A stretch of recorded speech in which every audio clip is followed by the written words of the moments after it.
नमः परमहंस स्वादित चरण कमल चिन्मकरन्दाय भक्तजनमानस निवासाय श्रीरामचन्द्राय कृष्ण त्वदीय पदपङ्कज पंजरान्ते अद्यैव मे विशतु मानस राजहंसः प्राणप्रयाण समये कफवात पित्तैः कण्ठावरोधन विधौ स्मरणं कुतस्ते नारायणं नमस्कृत्य नरं चैव नरोत्तमं देवीं सरस्वतीं व्यासं ततो जयमुदीरयेत् श्रीलक्ष्मीनाथसमारम्भां नाथयामुनिमध्यमाम् अस्मदाचार्यपर्यन्तां वन्दे श्रीगुरुपरम्पराम् अञ्जनानन्दनं वीरं जानकी शोकनाशनं कपीशमक्षहन्तारं वन्दे लङ्काभयङ्करम् भक्ति भक्त भगवंत गुरु चतुर्नाम एक इनके पद वंदन किए ना सत विघ्न अनेक। बोली वृंदावन बिहारी लाल की जय। भागवत महापुराण की जय। सुखदेव भगवान की जय। परम मंगलमय परात्पर अखिलेश्वर अचिंत कल्याण गुणगण निधान सर्वेश्वर सर्वाधिपति अकारण करुणा वरुणालय अकारण करुणाकारक सकल जन कल्य शापहारक परात्पर पर ब्रह्म सच्चिदानंद स्वरूप परमपिता परमात्मा श्री राधा गोविंद सरकार राधा रमण बाधारण श्री वांके बिहारी लाल का यह वांग में शुद्ध में विग्रह श्रीमद् भागवत महापुराण। कोटि कोटि नमन कोटि कोटि प्रणाम। इस परम पावन पुराण ग्रंथ पारम हंसों की पावन संहिता को परमाराध्य नंदन नंदन यशोदा नंदन वृज रंजन देवकी नंदन श्याम सुंदर श्री कृष्ण के पाद पद्मों पर कोटशा नमन नतमस्तक वंदन एवं नंदन। उनकी आराधनी शक्ति प्राण प्रिया जगत वंदनी विषभान वंदनी भासुती जगदीश्वरी बरसाने वाली श्री किशोरी जी के पावन चरणारविंदों पर कोट शब्द समस्त भूतादि का सीय राम मैं सब जग जानी करहूँ प्रणाम जोर जुग पानी। हम सबका यह परम सौभाग्य कि भागवत साप्ताहिक कथा सीखने का सदसंकल्प विचार लेकर के एक स्थान पर एक साथ जुड़कर इस पावन पुराण श्रीमद् भागवतम की तैयारी कर रहे हैं। बड़ा ही आनंद आ रहा है। कल हम सब बड़े ही सुंदर चरित्र पर चर्चा कर रहे थे।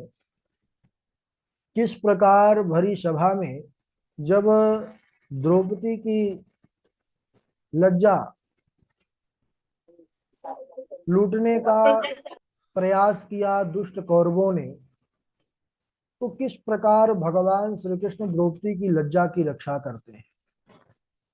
वह पहले तो सबसे सहायता मांगी, लेकिन कोई भी संसारी एक कदम बढ़ करके नहीं आया। तब वह संसार को रचने वाले परमात्मा का स्मरण किया, गोविंद का स्मरण किया, और गोविंद तत्क्षण वहीं पर वस्त्र रूप में ही प्रकट हो गए।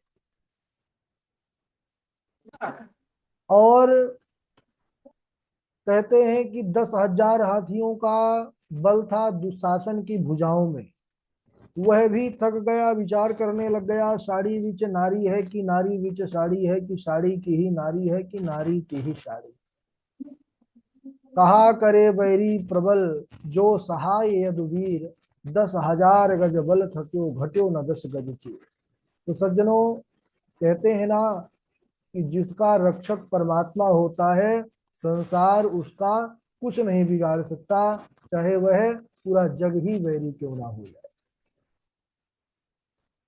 इसके बाद पांडवों को 12 वर्ष का वनवास हुआ सज्जनों। 1 वर्ष का अज्ञातवास। 12 वर्ष तो वन में रह करके अनेकों कष्टों को सह करके पांडवों ने उस समय को काटा। 1 वर्ष जब अज्ञातवास का था, उसमें ये शर्त होता है कि अज्ञात की तरह ही रहना है, कोई जान ना पावे। तो इधर कहते हैं कि उस अज्ञातवास के समय को काटने के लिए पांडवों ने महाराज विराट के यहाँ पर शरण लिया। तो विराट के यहाँ पर भी अपने प्रकट रूप में नहीं थे, वेश बदल करके महाराज विराट के सलाहकार बन गए, जो महाराज युधिष्ठिर हैं। और जो भीम है यह भंडारी हो गए, रसोइये का काम देखने लग गए। नकुल सहदेव यह अश्वपाल, घोड़ों को घास और चारा देने लग गए। और जो अर्जुन थे इनको उर्वशी अप्सरा का नपुंसक होने का श्राप लगा था, इसलिए यह बिहन नला बन करके उनकी पुत्री उत्तरा को नृत्य गाने की शिक्षा प्रदान करने लग गए। अब 1 वर्ष पूर्ण होने में कुछ ही दिन शेष बचे थे कि कीचक की दृष्टि द्रौपदी पर पड़ गई। तो वह आकर के द्रौपदी भीम से बताती है। अच्छा, द्रौपदी क्या काम करती थी? जो वहां की रानी थी विराट की पत्नी, उनके केसों को संवारा करती थी। तो जब कीचक को देख लिया द्रौपदी, वह तो पहचान गई, लेकिन कीचक नहीं पहचान पाया। वह आकर के भैया भीम से बतलाती है, तो भैया भीम बोले कि उसको धीरे से बुला करके लिया, और भैया भीम जो है उसका वध कर दिए कि कहीं यह भेद ना खोल दे। अब इधर दुर्योधन को जब कीचक के मृत्यु का समाचार सुना, तो यह समझ गया कि हो ना हो पांडव विराट के यहाँ शरण ले रखे हैं, क्योंकि कीचक जैसे बलवान को मारने का सामर्थ्य भीम के अलावा दूसरे किसी में हो ही नहीं सकता। तो सज्जनों, उसी समय होता क्या है कि दुर्योधन अपनी विशाल सेना को भेजता है। कौरव सेना विराट नगरी पर आक्रमण करती है। अच्छा, महाराज विराट तो थे नहीं उस समय, उनका पुत्र था उत्तर, उत्तरा पुत्री उत्तर पुत्र। तो उत्तर युद्ध करने के निमित्त आया, और अर्जुन जो थे वह सारथी बने हुए थे। उत्तर ने जब विशाल सैन्य सागर को देखा कौरवों की, तो उसके तो हाथ पैर कांपने लग गए। बोले, अरे आप हमारा रथ लौटाइए, हम इनसे नहीं लड़ पाएंगे। उस समय गांडीवधारी अर्जुन वह अपना परिचय देते हैं। अपना गांडी उठा करके अकेले ही संपूर्ण कौरवों की सेना को उन्होंने पराजित कर दिया। अब इधर महाराज विराट को पता चला कि अरे, जो हमारे यहाँ दास बन करके रहे, यह तो पांडव महान धनुर्धर महान वीर हैं, और हमारे यहाँ दास का काम करे, सेवा करे, क्योंकि भैया भीम भोजन पकाते थे, है नकुल सहदेव जैसे वीर घोड़ों को घास चारा डालते थे। तो क्षमा याचना करने लग गए, महाराज क्षमा कीजिए, मुझसे तो बड़ा यह भूल हुई अनजाने में। और इसके बाद निवेदन किया अर्जुन से कि आप मेरी पुत्री से विवाह करें। अर्जुन ने कहा नहीं, इसको हमने शिक्षा दिया है, इसलिए यह हमारी पुत्री के समान है। हाँ, अगर आप विवाह करना चाहते हैं तो हमारे पुत्र अभिमन्यु के साथ इनका विवाह कर दीजिए। तो सज्जनों, फिर इन्हीं उत्तरा का विवाह फिर हुआ अभिमन्यु के साथ। अब भगवान श्री कृष्ण को पांडव लोग शांति प्रस्ताव के लिए दूत बना करके भेजा कि जाइए हमारे भाइयों से पूछ लीजिए कि हमको जो वनवास का समय मिला था हमने उसको पूर्ण कर लिया। अब क्या वह शांति से प्रेम से हमको हमारा हिस्सा प्रदान करेंगे कि नहीं। भगवान सज्जनों शांति दूत बन करके गए हैं, और दुर्योधन को पता चला कि द्वारिकाधीश कृष्ण आ रहे हैं, तो उसने बड़ा दिखावा किया, बड़ा भारी स्वागत सत्कार जो है ना। जिनके अंदर भाव कम होता है वो दिखावा कुछ ज्यादा ही करते हैं। तो इधर दुर्योधन के अंदर भाव तो था नहीं द्वारिकाधीश के प्रति, लेकिन उसने दिखावा ऐसे करा ऐसे करा। अब अंतर्यामी से क्या छुपा है। भगवान ने कहा कि जब दुर्योधन ने कहा कि प्रभु चलिए 56 भोग मैं आपके लिए बनवाया हूं, भगवान मुस्कुराए, बोले दुर्योधन तुम्हारे 56 भोग किसी काम के नहीं। क्यों? आपने ऐसा क्यों कहा? बोले इसलिए कहा है कि भोजन 2 परिस्थिति में होता है दुर्योधन। पहला तो खाने वाले में भूख हो, और दूसरा भूख ना हो लेकिन खिलाने वाले में इतना प्रेम और भाव हो कि वह फिर खा ले। ऐसा होता है ना, हम कभी कभी बहुत प्रसाद पाए रहते हैं, खाने की इच्छा नहीं होती, लेकिन कोई ऐसा प्रेमी मिल जाता है, स्वजन मिल जाता है कि बड़े आप अगर थोड़ा सा भी नहीं पाएंगे तो हम पाएंगे ही नहीं, तो फिर पाना पड़ता है, भाई चलो एक और ले लेते हैं। तो भगवान ने कहा या तो फिर ऐसा प्रेम हो कि भूख ना होने पर पाया जाए, या फिर भूख से कोई मर रहा हो तो फिर वह पा लेता है। लेकिन यहाँ दोनों बातें नहीं है, ना मुझ में भूख है ना ही तुम में उतना उच्च कोटि का प्रेम है कि मैं बिना भूख के पालू।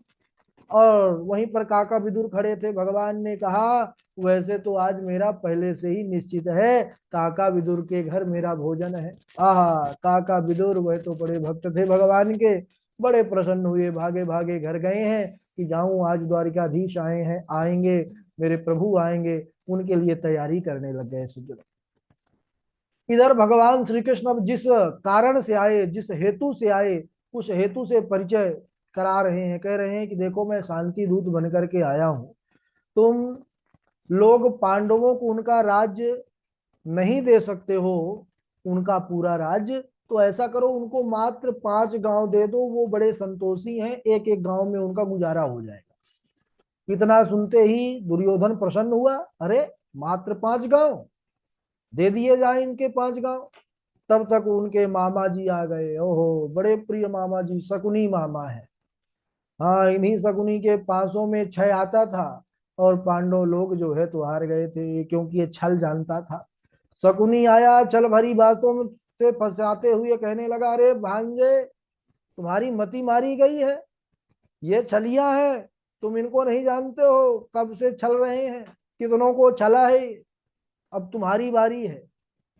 अरे बामन बन के कभी छले हैं? तो कहने लगे कि कैसे मामा जी, हम समझे नहीं। बोले अब मैं समझाता हूँ भांजे, तुम समझना चाह नहीं रहे हो, जल्दबाजी में हो। सुनो, जानते हो 5 गांव कौन कौन से मांग रहे हैं? बोले नहीं मामा जी। तो सुनो, कहने लगे, इंद्रप्रस्थम, यमप्रस्थम, अवंती वारुणावतम, देहि में चतुरग्रामान, पंचमम हस्तिनापुरम। अरे 5 गांव नहीं, पूरा देश मांग लिए। फंसाते हुए छल भरी भाषाओं में कहा, पहला गांव इंद्रप्रस्थ, दिल्ली से लेकर के संपूर्ण हरियाणा। दूसरा यमप्रस्थ, राजस्थान से लेकर के संपूर्ण मरुभूमि। तीसरा अवंती, उज्जैन से लेकर संपूर्ण मध्य प्रदेश और दक्षिण भारत। वारुणावर्त, काशी से लेकर के संपूर्ण उत्तर प्रदेश। 5वां गांव हस्तिनापुर से लेकर के संपूर्ण उत्तराखंड मांग रहे हैं। ओहो, इतना सुनते ही दुर्योधन क्रोध से लाल हो गया, होंठ फड़फड़ाने लगे, कहने लगे, अच्छा सुनो, केशव, सूच्यग्रम नई वदास्यामी बिना युद्धेन केशव। 5 गांव की बात करते हो, मैं बिना युद्ध के ना पांडवों को सुई होती ना, सुई की नोक के बराबर भी भूमि नहीं दूंगा। भगवान कहे, अरे दुष्ट, तू बड़ा अभिमान तेरे अंदर आ गया है, तू सुई की नोक के बराबर क्या ना देगा। तू अपने जो है इस कुरु वंश का, अपने पूरे कौरव वंश का विनाश करना चाहता है तो ठीक है, अब कुरुकुल के विनाश के लिए तैयार हो जा।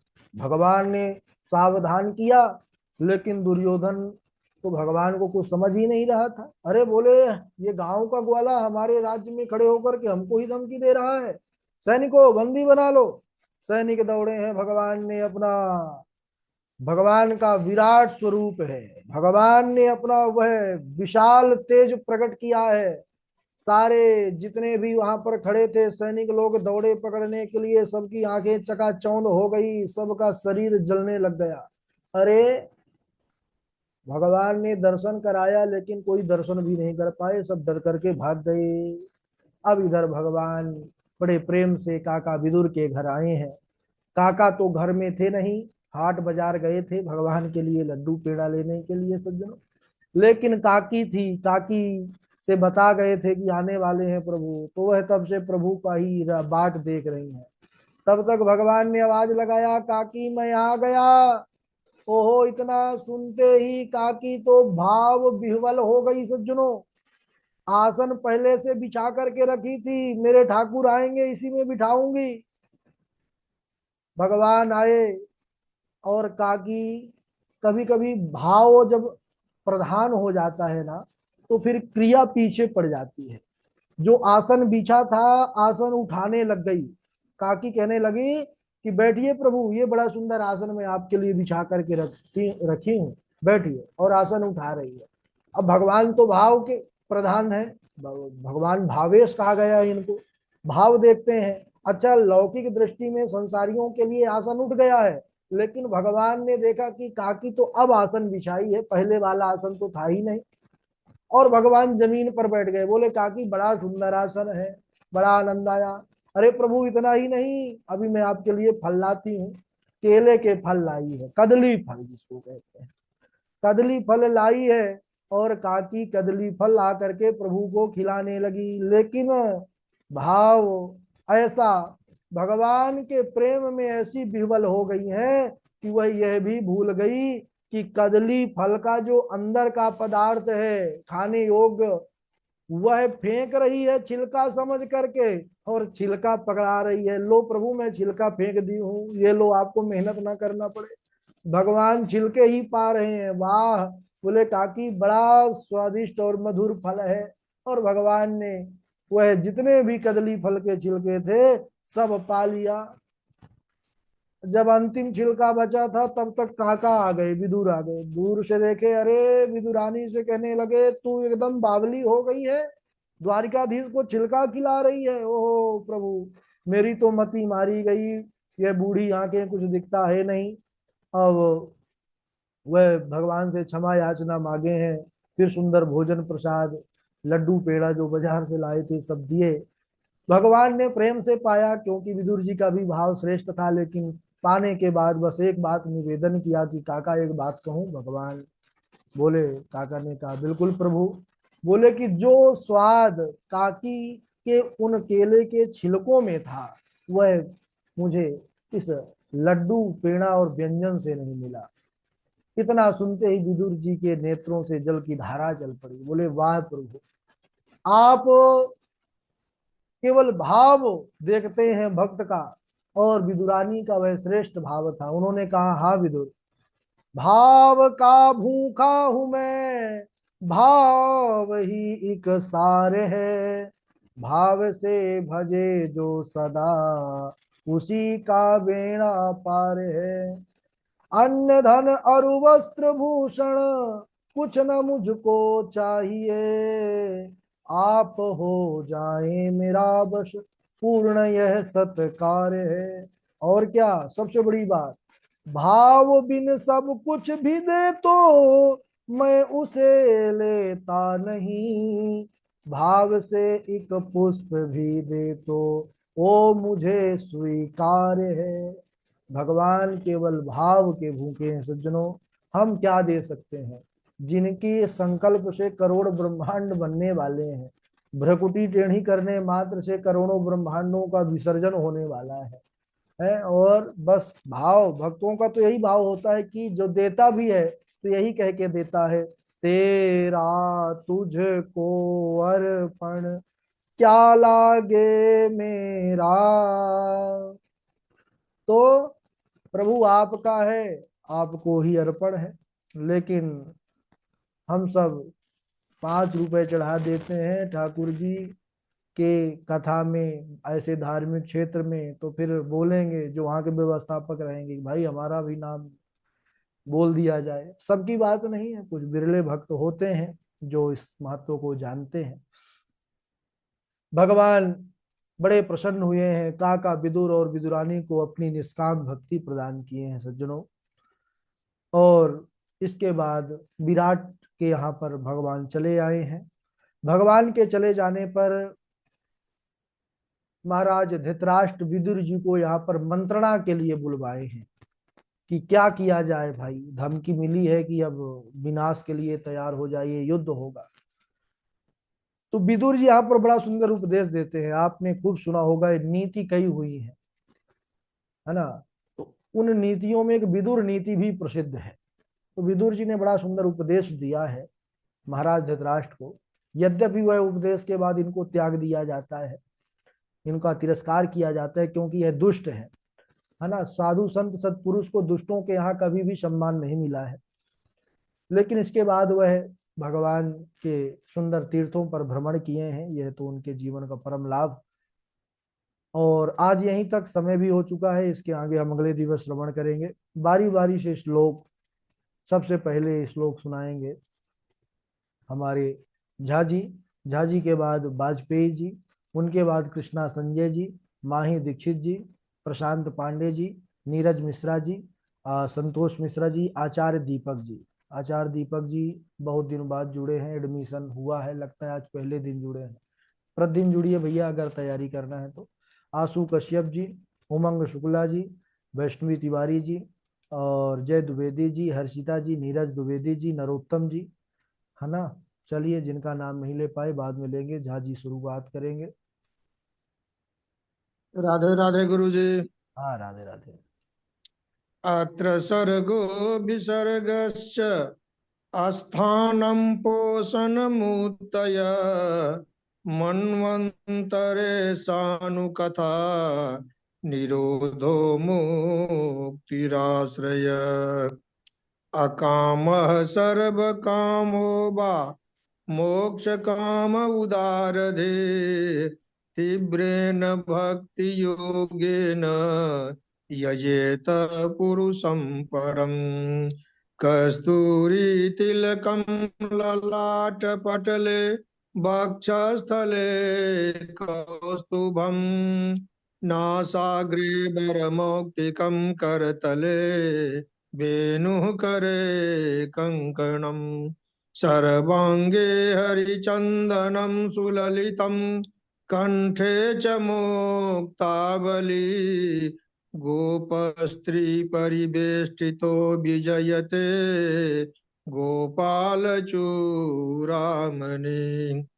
अस्ति स्वस्तरुणि अस्ति स्वस् अस्ति स्वस्तरुणीकराग्रविलसत् कल्पप्रसूनाप्लुतं वस्तु प्रस्तुतवेणुनादलहरी निर्वाणनिर्व्याकुलं स्रस्त स्रस्तत्रस्तनिबद्धनिबिबिलसत् गोपीसहस्रावृतम् हस्तन्यस्तनतापवर्गमखिलो दारं किशोराकृति। राधे राधे गुरु जी। बहुत अच्छा। झा जी के बाद वाजपेयी जी हैं और कृष्णा जी हैं। कृष्णा जी, कृष्णा जी सुन पा रहे हैं? राधे राधे गुरुदेव। राधे राधे, सुनाइए। साड़ी पीछे नारी है कि नारी पीछे साड़ी है, साड़ी पीछे नारी है कि नारी पीछे साड़ी है, कि साड़ी की नारी है कि नारी ही तो नारी की ही साड़ी है। राधे राधे गुरुदेव। हम्म। कृष्णा जी के राधे बाद राधे। सुनाए। हाँ, राधे राधे राधे। राधे।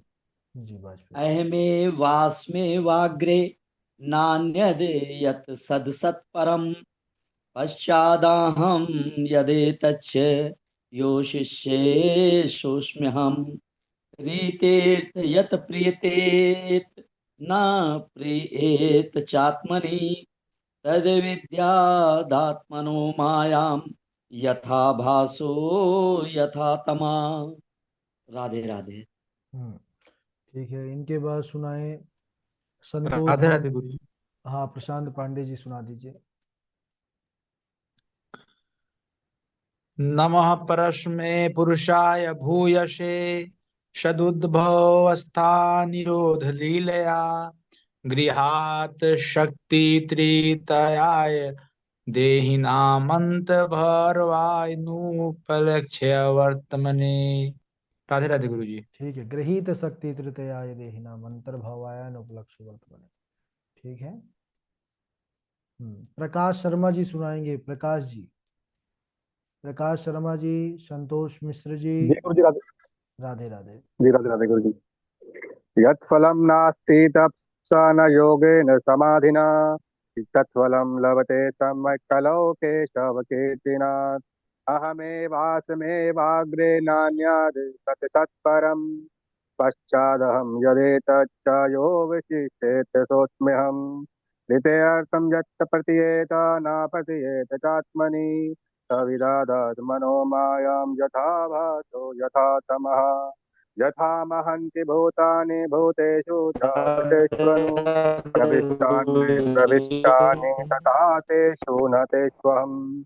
एतावदेव जिज्ञासं तत्त्वजिज्ञासुनात्मना अन्वयवेतिरेकाभ्यां यस्यात् सर्वत्र सर्वदा। राधे राधे। बहुत सुंदर, बहुत बढ़िया प्रकाश जी, आज आपका वक्तव्य भी है। जी जी गुरु जी, मैं वक्तव्य करना भूल गया। ठीक है, चलिए।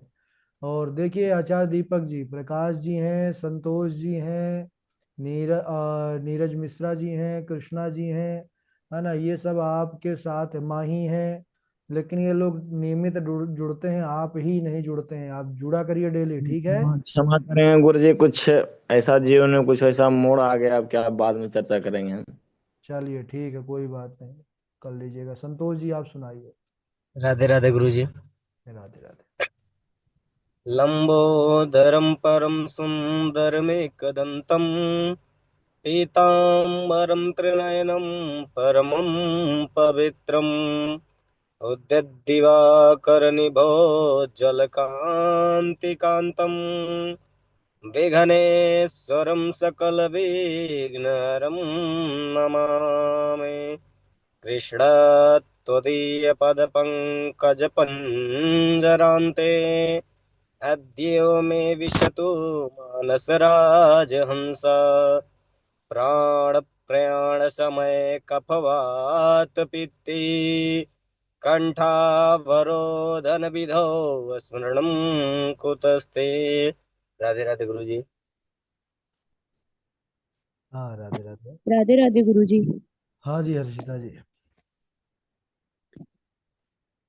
साड़ी बिच नारी है कि नारी बिच साड़ी है कि साड़ी की ही नारी है कि नारी की ही साड़ी है।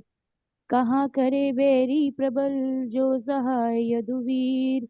10,000 गज बल थक्यो घटियो न 10 गज चीर। राधे राधे गुरु जी। हाँ, वैष्णवी जी, आप सुनाइए। राधे राधे गुरु जी, प्रणाम। राधे। हाँ, सुनाइए। यथा महान्ति भूतानि भूतेषु वचेष्वनु प्रविष्टान्यप्रविष्टानि तथा तेषु न तेष्वहम्। साड़ी बिच नारी है कि नारी बिच साड़ी है कि साड़ी की ही नारी है कि नारी की साड़ी है। जी गुरु जी, प्रणाम। राधे राधे। इनके बाद माही, आप सुनाइए। जी, राधे हाँ, राधे गुरु जी। राधे राधे। साड़ी बिच नारी है कि नारी बिच साड़ी है, साड़ी की ही नारी है कि नारी की ही साड़ी है। बंसी विभूषित नवनी बंसी विभूषित करान नवनीरदवात पीतांबर दरुड बिंब फलाधरोदस्तांत पूर्णेन्दु सुंदर मुखादर बिंद नेत्रांत कृष्णात् परम किपरि तत्व मैं न जाने। राधे हाँ, राधे गुरु जी। कृष्णात् परम किमपि तत्वम अहम न जाने। ठीक है। जी गुरु। हाँ, राधे मेहनत राधे। करिए, अच्छा मेहनत चल रही है आपकी, धीरे धीरे संस्कृत है अभी, ये लग जाता है, एक आध महीने लग जाता है शुद्ध होने में। जी। ठीक है। और इनके बाद सुनाए नीरज मिश्रा जी, फिर उमंग जी, फिर जय जी। गुरु जी। हाँ, बोलिए। राधे गुरु जी, हम थोड़ा बाहर आए, बेदी बना रहे हैं गुरु जी। अच्छा अच्छा, ठीक, बना लीजिए, बना लीजिए, बना लीजिए। उमंग जी, उमंग सुनाए। और जी गुरु जी, प्रणाम। हाँ, सुनाइए।